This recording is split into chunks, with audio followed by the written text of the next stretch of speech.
Hello student, I am Ramsundar Yadav from the St. Xavier School. I am going to explain chapter number 4.2. Chapter explaining. First, we have given the representation of the rational number on the number line. Means rational number को हम number line पर कैसे represent करते हैं। ठीक है, तो इससे पहले मैं थोड़ा सा कुछ एक्सप्लेन कर दूं कि रेशनल नंबर होता क्या है। हाँ, तो रेशनल नंबर अभी आपने क्लोजर प्रॉपर्टी पढ़ा होगा। तो क्लोजर प्रॉपर्टी में जब हम दो नंबर रेशनल नंबर को ऐड करते हैं, दो इंटीजर को ऐड करते हैं तो हमें इंटीजर मिलता है, दो इंटीजर को सब्ट्रैक्ट करते हैं तो इंटीजर मिलता है, दो इंटीजर को मल्टीप्लाई करते हैं तो इंटीजर मिलता है। लेकिन जब दो नंबर को हम डिवाइड करते हैं तो वह इंटीजर नहीं मिलता है जनरली। हाँ, अगर वो अपन 1 से डिवाइड करेंगे तो अलग बात है। ठीक है, तो डिवाइड करने पर जो नया नंबर निकल करके आता है उसे हम रेशनल नंबर कहते हैं, but denominator must not be 0। हाँ, तो हमारा डिनोमिनेटर 0 नहीं हो जाना चाहिए। लेकिन फ्रैक्शन में कभी भी फ्रैक्शन नेगेटिव नहीं होता है, उसमें whole number upon whole number ही होगा। लेकिन वहाँ भी कंडीशन है डिनोमिनेटर 0 नहीं होना चाहिए। तो देखिए आप कैसे हम रिप्रेजेंट करते हैं किसी भी रेशनल नंबर को हम नंबर लाइन पर। ठीक है, तो अभी आपने देखा होगा कि नंबर लाइन जो होती है वही एक लाइन होती है। उस लाइन पर यहाँ पर 0 होता है, यहाँ पर 1 होता है, यहाँ पर 2 होता है, यहाँ पर 3 होता है, यहाँ पर -1 होता है, यहाँ पर नेगेटिव, मतलब ऐसे जाता है। ये पॉजिटिव डायरेक्शन है, ये नेगेटिव डायरेक्शन है। ठीक है, तो अब अगर इंटीजर को हम इस प्रकार से रिप्रेजेंट करते हैं तो रेशनल नंबर को कैसे रिप्रेजेंट करेंगे। रेशनल नंबर क्या होगा, बस इसी को अपान लग जाएगा और कोई दिक्कत नहीं है।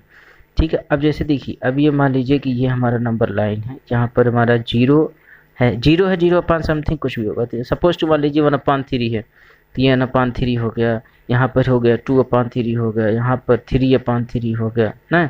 तो यहाँ पर इसे देखो -1/3 हो गया, यहाँ पर -2/3 होगा, तो एंड सो ऑन। बस इसमें अपान लग जाएगा, इसमें कोई भी ज़्यादा दिक्कत आने वाली नहीं है। ठीक है, तो इसको हम रिप्रेजेंट कर लेंगे। जैसे देखिए हमारा यहाँ क्वेश्चन नंबर जैसे 7 दिया हुआ है कि रिप्रेजेंट करिए 1/2 को और -1/2 को। ठीक है, तो यहाँ पर देखिए 0 है ना, ये वाला पॉइंट। तो ए नंबर पर 1/2 है और ये जो बी नंबर दिखाई दे रहा है ये वाला, ये -1/2 है। ठीक है, तो कोई दिक्कत नहीं है, इसमें रिप्रेजेंट ऐसे कर लो। कभी कभी क्वेश्चन में जैसे एग्जांपल नंबर 10 की तरह कभी कभी क्वेश्चन में पूछ लेता है कि उस पॉइंट्स का नाम बताइए, या फिर वो रिप्रेजेंट कर देता है उस पॉइंट का नाम पूछता है। जैसे कि ABCD पूछता है, कभी ABCD देता है, रेशनल नंबर पूछता है। तो इस नंबर क्वेश्चन में देखिए, अगर मान लेते हैं कि हमें बताइए बी की पॉइंट का क्या नाम है। ठीक है, तो अब हमको क्या दिखाई दे रहा है, ये 0 है, यहाँ पर हमको दिखाई दे रहा है, इंडिकेट कर रहा है -1/2 है डिनोमिनेटर। ठीक है, तो ये -1/2 है अगर, तो फिर देखते हैं अब इसमें, अब देख रहे हैं हम कि ये जो जी का पॉइंट है 7/6 है ना, यहाँ पर p = -1/2 दिया है। तो इसमें घबराने की जरूरत नहीं, ये 7/6 है, इसका मतलब सभी का डिनोमिनेटर 6 है। ये 1/2 माइनस रिड्यूस टर्म होने के बाद आया होगा ना, कोई दिक्कत नहीं है। तो अब देखिए जैसे कि अगर मान लेते हैं कि ये एक क्या होगा, तो ये 1/6 होगा, ये b का 2/6, 3/6, 4/6, 5/6, 6/6 और ये सी नंबर 7/6।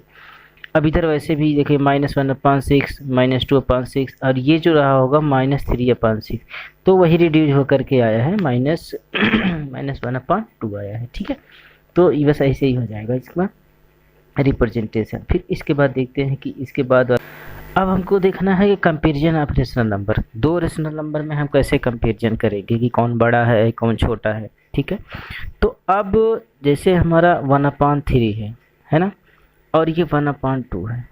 ठीक है, तो अब हमें ये नहीं पता चलेगा अगर कि ये इसमें कौन बड़ा है कौन सा छोटा है।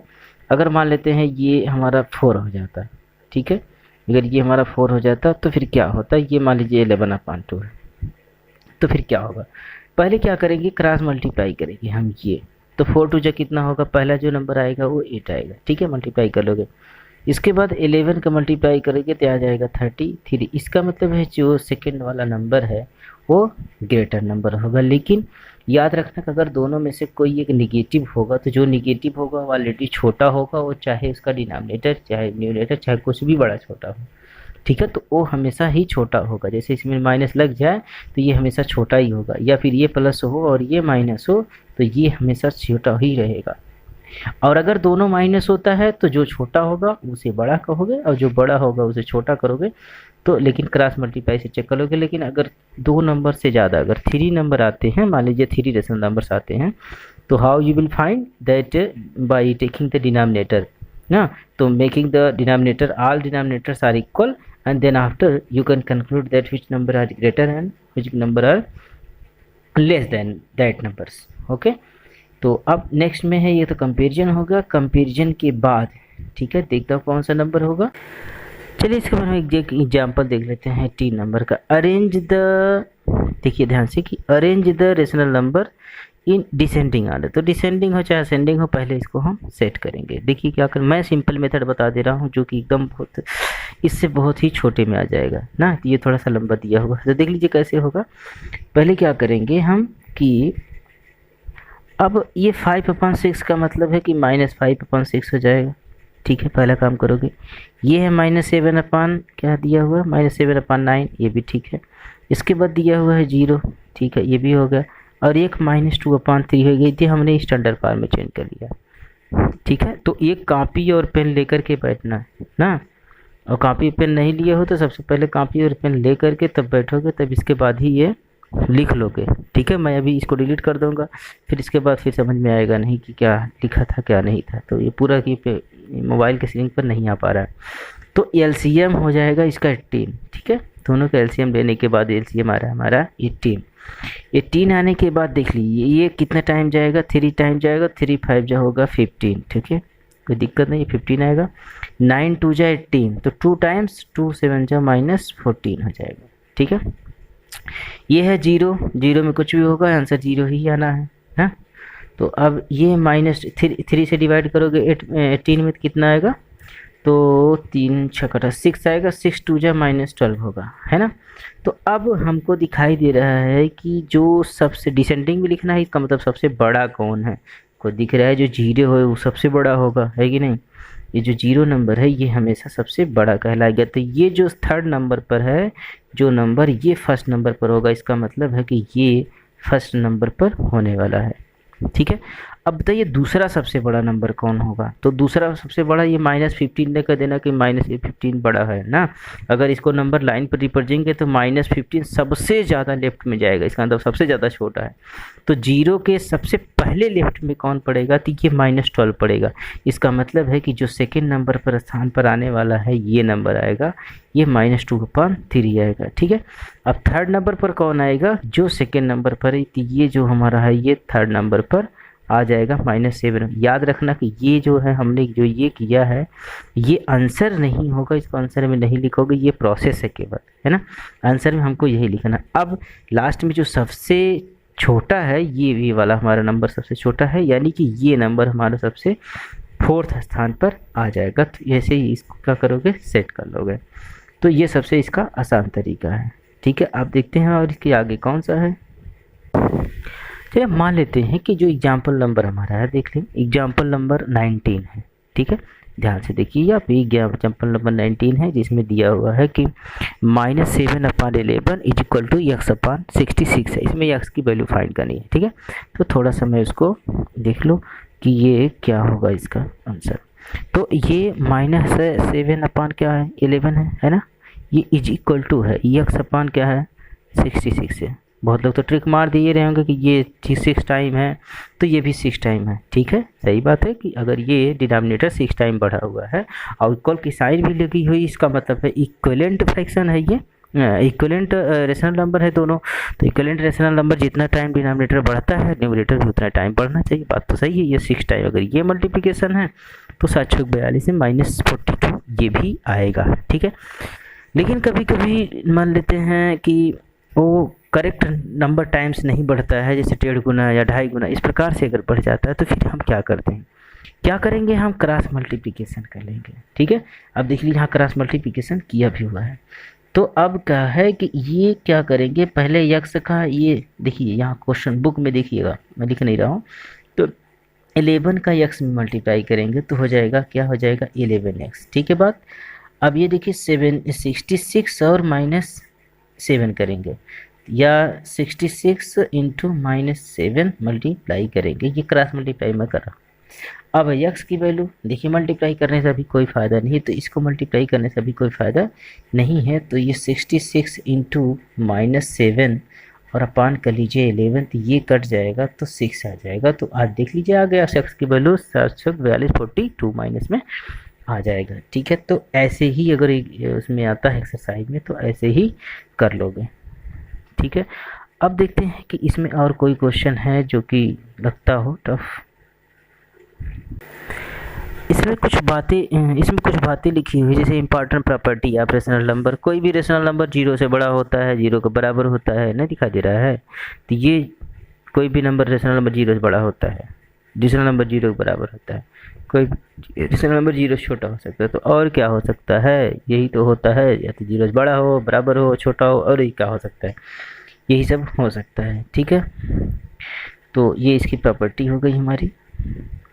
और इसमें दूसरी प्रॉपर्टी दिया होगा, 2 रेशनल नंबर है। ठीक है, तो कोई भी 2 रेशनल नंबर हो, जैसे एक पी कोई रेशनल नंबर है और एक पी क्यू रेशनल नंबर है, तो इसमें से एक बातें करेक्ट है ना, कि या तो ये पी बड़ा हो सकता है, ये हो सकता है, या फिर ये पी छोटा हो सकता है, या ये पी क्यू बराबर हो सकता है। तो इसमें कौन सी है भाई, कोई भी पी और क्यू नंबर है तो या तो बराबर होगा, ठीक है, या तो दोनों इक्वल होगा, या तो एक बड़ा हो जाएगा, जैसे पी बड़ा हो जाए तो क्यू छोटा होगा, क्यू छोटा हो जाएगा, क्यू बड़ा हो जाएगा तो पी छोटा होगा। तो इसमें से रिवर, इसे हम बोलते हैं ट्रिकोटोमी ला।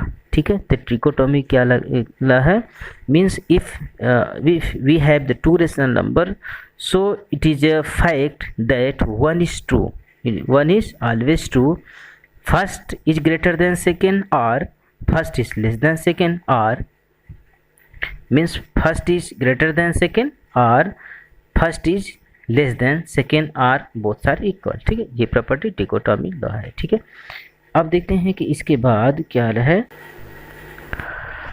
देखिए थर्ड में ट्रांजिटिव लॉ। ठीक है, अगर n कोई भी नंबर है, जैसे n हो वो p से बड़ा हो, ठीक है, बातें जो यहाँ पर है n जो है p से बड़ा हो, ठीक है, अच्छा ठीक है, हो गया। अब कह रहे हैं कि p जो है वो q से भी बड़ा हो, q से बड़ा हो, इसका मतलब है कि n सबसे बड़ा हुआ और q सबसे छोटा हुआ, ये जो p है वो बीच का होगा। बात सही है। तो अगर p बीच का है, क्योंकि p जो है p n से छोटा है और q से बड़ा है, ठीक है, तो ये q सबसे छोटा हुआ और n के सबसे बड़ा हुआ, तो हम सीधी सीधी बात कह सकते हैं n भी सबसे बड़ा हो जाएगा, q से भी बड़ा है। जब p से बड़ा है तो q से क्यों बड़ा नहीं होगा, तो ये हो जाएगा ना। तो यहाँ पर देखो n ग्रेटर देन p लिखा, वो बात गलत है, वो n ग्रेटर देन q हो जाएगा। ये n और p ग्रेटर देन लिखा है, दो बार लिखा है, तो उसको सही कर लेना। ठीक है, अब देखते हैं अगला कॉन्सेप्ट। ये कॉन्सेप्ट सबसे ही क्लास 8 में भी मिलेगा, क्लास 9 में भी मिलेगा ना, तो सबसे बहुत ही इम्पॉर्टेंट है, इसको बहुत ध्यान से करोगे ना, कि rational number between 2 given rational number. बताइए, अगर मैं आपसे क्वेश्चन करूं कि बताइए कि रेशनल नंबर कितने होते हैं 2 रेशनल नंबर के बीच में, how many rational number between 2 rational number. ठीक है, तो there is no guarantee this how many rational number between two rational numbers, means infinite rational number belong in between the 2 rational numbers. Infinite होते हैं, तो we can find the, it means if you will find the rational number between 2 rational number, then answer may be vary from your answer sheet, so don't worry about that your answer is not matching in the answer sheet.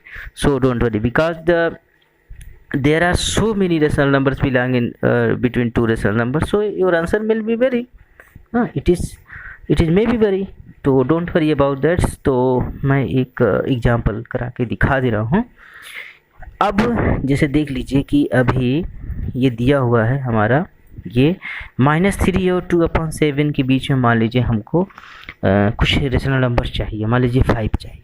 ठीक है, तो 5 चाहिए देख ले रहा हूँ कि है कि नहीं है सिलेबस में पहले, तो फिर चेक करूँगा। ठीक है, देख लीजिए। तो इसमें दिया हुआ है कि ये जो -3 है और 2/7 के बीच में हमको कुछ रेशनल, कितना रेशनल नंबर है पहले यही देख लेता हूँ, है ना। तो देखिए यहाँ 2/7 होगा, है ना, ये 2/7 होगा। जस्ट उसके पहले 1/7 होगा, जस्ट उसके पहले 0 होगा, है ना। इसके पहले -1/7 होगा, फिर -2/7 होगा। ठीक है, यहाँ पर 7, यहाँ पर -3/7 होगा, है ना। तो ये -3/7 आंसर में कभी नहीं हो सकता, और इधर जो 2/7 है ये आंसर में नहीं हो सकता। तो आंसर कौन कौन हो सकते हैं? -2/7, -1/7, 0, 1/7। तो डायरेक्टली हम कहें तो इसमें there are 4 rational numbers directly ना, विदाउट एनी अदर कैलकुलेशन। लेकिन अगर हम डिनोमिनेटर को बढ़ाते जाएंगे तो वैल्यू छोटी होती जाएगी और इनके बीच रेशनल नंबर भी बढ़ते जाएंगे, है कि नहीं ना। तो अगर हम मान लीजिए है 10 से मल्टीप्लाई कर दिए, सपोज टू 10 से मल्टीप्लाई कर दिए ना, तो मान लीजिए 10 से कर देंगे तो ये -30 हो जाएगा। बोलिए कोई दिक्कत है कि नहीं इसमें? तो ये हो जाएगा -30, कोई डाउट? अब ये हो जाएगा 20, कोई दिक्कत? अब थोड़ा सा एज्यूम करो कि -30 हो गया तो बहुत लेफ्ट में चला जाएगा, -30 और ये 70 हो जाएगा। फिर -30/70 होगा, जस्ट उसके पहले अगर राइट में देखा जाए तो -29/70 होगा, 28/70 माइनस में होगा। ऐसे करके अब हम जाएंगे 19/70 तक, फिर 20 भाई, क्योंकि ये 20/70 है। तो ढेर सारे रेशनल नंबर इस प्रकार से हमें मिल सकते हैं। ठीक है, जितना भी पूछा जाए वैसे हम निकाल लेते हैं। ठीक है, तो ऐसे ही करके हम निकालते हैं कि अब अगर मान लीजिए, चलिए अच्छे को मैं करा दूं कि ये जैसे -3/7 हो, हालांकि तो मैंने ज़्यादा बड़ा कर दिया, और ये दूसरा नंबर है 2/7। मुझे करना है इसमें मान लीजिए 8 नंबर निकालिए, 10 निकाल देता हूँ। ठीक है, तो 10 नंबर निकाल दूंगा तो मान लीजिए बिना मल्टीप्लाई किए 4 निकल रहा था। ठीक है, 4 निकल रहा था, तो अगर मैं मल्टीप्लाई करूंगा अगर 2 से, तो देखिए 2 से मल्टीप्लाई करूंगा तो मुझे चारों नंबर मल्टीप्लाई करना पड़ेगा, इसमें न्यूमरेटर डिनोमिनेटर, इसमें भी न्यूमरेटर डिनोमिनेटर। तो ये जो आंसर होगा 2 से मल्टीप्लाई करने पर ये -6/14 होगा, कोई डाउट नहीं है। अगर मैं इसको भी डबल कर लूँगा तो ये 4/7 हो जाएगा। ठीक है, तो ये -6 से लेकर के 4 तक, तो बीच में आप नंबर लाइन अगर याद होगा तो ठीक है, if you have that then. अब देखिए इसके बाद क्या होगा, -5/14 होगा फर्स्ट नंबर, फिर दूसरा -4/14 होगा ना। तो अब ये दूसरा -4/15 होगा, 14 होगा, फिर -1 होगा, फिर 0 होगा, फिर 1 होगा, 1/14 होगा, फिर 2/14 होगा, 3/14 होगा, 4 नहीं होगा। ठीक है, तो कितना हुआ, -4, -5, -4, -3, -2, 0/14, तो 5 हो गया। इसके बाद 1/14, 2/14, 3/14, तो टोटल मिलाकर के 8 हुआ। इसका मतलब है कि हमें 2 से मल्टीप्लिकेशन करने पर वो नहीं आएगा। एक नंबर और थोड़ा सा बढ़ाऊँ, नज़दीक आ जाए। देखिए मैक्सिमम जो मल्टीप्लाई करते हैं, जैसे हमें 10 पूछा है तो हम मैक्सिमम 11 से मल्टीप्लाई करते हैं और मिनिमम 1 से। तो 1 से मल्टीप्लिकेशन मतलब कोई भी नहीं होता है ना, सेम टू सेम हो जाता है। तो मिनिमम 2 से मल्टीप्लाई करते हैं, मैक्सिमम जितना दिया है एक बढ़ा करके।